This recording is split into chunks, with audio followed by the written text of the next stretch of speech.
जय हिंद साथियों, स्वागत है कुमार पॉलिटी रिवीजन सीरीज के आज के इस सेशन में हम पढ़ेंगे इंडियन कॉन्स्टिट्यूशन यानी कि भारतीय संविधान का भाग 1, जिसमें आर्टिकल 1 से लेकर के 4 तक बात की गई है। इसमें किस बारे में बात की गई है? इसमें बताया गया कि भारत के राज्यों का संघ, भारत क्या है राज्यों का संघ है। यानी कि आर्टिकल 1 से लेकर के 4 तक जो प्रावधान किए गए हैं वो बताएंगे भारत में राज्यों तथा उसके क्षेत्र के बारे में इसमें चर्चा की गई है। तो भारत में राज्यों में जो संघ के बारे में यहाँ पर बताना चाहेंगे कि पावर ऑफ पार्लियामेंट यानी कि भारत की संसद का राज्यों के ऊपर क्या अधिकार रहता है तथा वह उनके क्षेत्र में किस तरीके से बदलाव कर सकती है, और भारत में राज्यों की सीमाओं में हेरफेर करना तथा नए राज्यों का पुनर्गठन करना, इन सब प्रकार की जो शक्ति होती है संसद को किस तरीके से मिलती है, उस संविधान में इसको लेकर के क्या प्रावधान है, 1 बाय 1 सारी चीजें यहाँ पर हम समझने की कोशिश करेंगे। और लास्ट में हम जानेंगे कि फेडरल सिस्टम और यूनियन सिस्टम यानी कि संघीय व्यवस्था और संघ दोनों आपस में किस तरीके से एक दूसरे डिफरेंस हैं। चलिए 2 मिनट का सेशन रहेगा। 2 मिनट के इस सेशन में हम आर्टिकल 1 से लेकर के 4 तक पढ़ेंगे और इस तरीके से राज्यों के ऊपर संसद का क्या अधिकार है तथा अन्य देशों में इसकी क्या क्या क्या प्रावधान होने वाले हैं, वो सारी चीजें हम यहाँ पर समझेंगे। India that is Bharat shall be union of state. Bharat क्या है? राज्यों का संघ है। तो संघ है यानी कि पावर ऑफ पार्लियामेंट, राज्यों के ऊपर शक्ति किसकी है? पार्लियामेंट यानी कि संसद की। संसद ही उस पर कानून बना सकता है, यानी कि भारत की संसद को फुल अधिकार है राज्यों के ऊपर, किसी भी तरीके का राज्यों में हेरफेर कर सकती है। दूसरा हम समझते हैं पुनर्गठन की शक्ति। पावर ऑफ पार्लियामेंट यानी कि संसद की जो शक्ति है राज्यों के ऊपर, कौन सी है? पुनर्गठन की शक्ति। पुनर्गठन का मतलब यहाँ पर यह है कि संसद चाहे तो राज्य को बना सकती है और संसद चाहे तो राज्य को मिटा सकती है। राज्य की किसी राज्य की सीमा में कम करना हो, किसी राज्य को एक से तोड़ करके दो राज्यों में डिवाइड करना हो, तो ये सब अधिकार किसके पास है? संसद के पास है। दूसरा क्या है?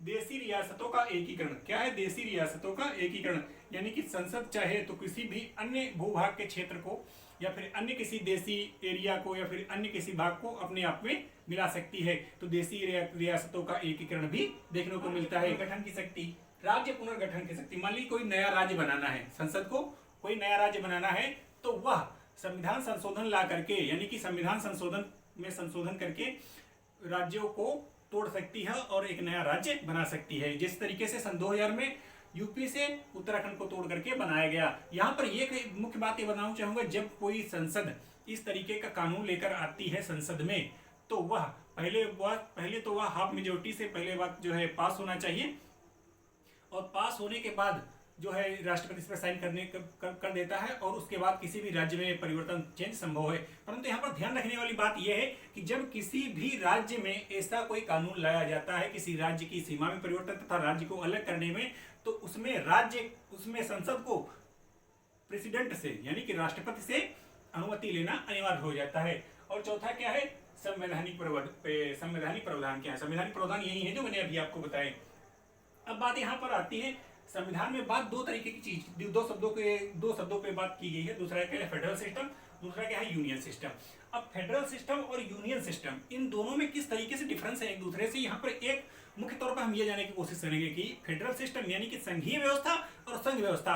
भारत में कहीं पर भी संघीय व्यवस्था का नाम नहीं लिया गया है। भारत को क्या कहा गया है? यूनियन टेरिटरी, संघ, राज्यों का संघ। India that is Bharat shall be union of state. तो यहाँ पर ये बताया गया है। ठीक है। दूसरा हम बता दें कि यहाँ पर हम इसमें जो चर्चा करने वाले किसकी? फेडरल सिस्टम और यूनियन की। फेडरल सिस्टम क्या होता है? संघीय व्यवस्था वह है कि भारत में संघीय व्यवस्था आपको देखने की नहीं मिलती है। संघीय व्यवस्था वह होती है जब किसी देश की सरकार का, मान लीजिए किसी संसद का या फिर किसी भी कंट्री का राज्य के साथ कोई एग्रीमेंट होता है। यहाँ पर मैंने लिख दिया है कि एग्रीमेंट ऑफ स्टेट, जब किसी सरकार का, जब किसी देश का किसी राज्य के साथ कोई समझौता होता है तब वहां पर कैसी व्यवस्था होती है? फेडरल सिस्टम यानी कि संघीय व्यवस्था। बट यूनियन सिस्टम क्या है? No agreement of any state. Union system यानी कि संघ व्यवस्था में किसी भी राज्य के साथ कोई एग्रीमेंट या फिर किसी प्रकार की सुरक्षा व्यवस्था या किसी प्रकार का वो है आधिकारिक तौर पर ऐसी की किसी भी सुरक्षा की व्यवस्था नहीं दी गई है। इसलिए भारत को क्या कहते हैं? संघ। अब ये दोनों को और मैं आसान भाषा में आपको समझाना चाहूंगा। फेडरल सिस्टम में ये बात बताई गई है कि यूएसए में यानी कि अमेरिका में आपको फेडरल सिस्टम यानी संघीय व्यवस्था देखने को मिलती है।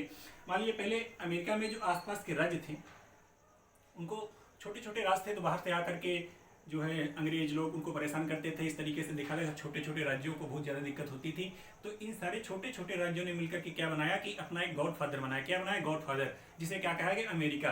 अब जब गॉड फादर बनाया तो इन छोटे छोटे राज्यों को लेकर के जो आपस में एग्रीमेंट हुआ, अमेरिका ने कहा कि ठीक है, आज के बाद मैं तुम्हारी रक्षा करूंगा, बाहर से आकर के कोई भी अंग्रेज तुम्हारे ऊपर लड़ाई नहीं करेगा, कोई भी युद्ध नहीं होगा, मैं अगर कोई युद्ध करता है मैं आपको सपोर्ट करूंगा और आपकी रक्षा करूंगा।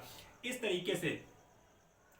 तरीके से अमेरिका ने इन राज्यों को यह प्रदान किया, सुरक्षा प्रदान की है और यह कहा कि आज के बाद मैं तुम्हें सुरक्षा दूंगा, परंतु आज के बाद तुम्हें मेरे राज्य में शामिल होना है और तुम इससे बाहर नहीं जा सकते। बस ये सारी चीजें इसके प्रावधान किया जा सकता है, ये समझौता इसके साथ हुआ और एक तुम्हें इसके दायरे में रहना होगा। और संघ में क्या है, संघ में क्या है, यूनियन में हमारे भारत को संघ कहा गया। भारत मतलब अमेरिका, मतलब देखा जाए तो अमेरिका को राज्यों ने अमेरिका बनाया, राज्यों ने अमेरिका बनाया, जबकि भारत ने राज्य को बनाया। इस तरीके से यहां पर एक डिफरेंस और अच्छा समझने वाला है कि अमेरिका मतलब यूएसए यानी कि अमेरिका को किसने बनाया, राज्यों ने बनाया। किसने बनाया, राज्यों ने। बट भारत ने क्या किया, भारत ने राज्यों को बनाया, ना कि राज्यों ने भारत को बनाया। अर्थात ये एग्रीमेंट हुआ कि यहाँ पर यूएसए में फेडरल सिस्टम यानी कि संघीय व्यवस्था देखने को मिलती है और इंडिया में यूनियन सिस्टम यानी कि संघ व्यवस्था देखने को मिलती है। यानी कि संविधान में राज्यों की सुरक्षा से लेकर के यहाँ पर कोई भी प्रावधान नहीं किया गया है कि संसद चाहे तो कोई राज्य रहेगा और संसद ना चाहे तो इंडिया में कोई राज्य नहीं रहेगा। उसकी सीमा में परिवर्तन करना, उसे छोटा बड़ा करना तथा उसे डिवाइड करना, ये सब व्यवस्थाएं की किसके ऊपर टिकी हैं, संसद के ऊपर। और यहाँ पर फेडरल सिस्टम में ये सारी चीजें अमेरिका जो है अगर कल को चेंज करना चाहे किसी भी राज्य में अपने, तो वहां पे चेंज नहीं कर सकता। बट भारत अगर चाहे तो अपने राज्यों में चेंज कर सकता है। यही व्यवस्था में अंतर है फेडरल सिस्टम में और यूनियन सिस्टम में। और दूसरी व्यवस्था आपको बता दूं कि भारत के संविधान में राज्यों को लेकर सुरक्षा की कोई व्यवस्था की यहाँ पर बात नहीं की गई है।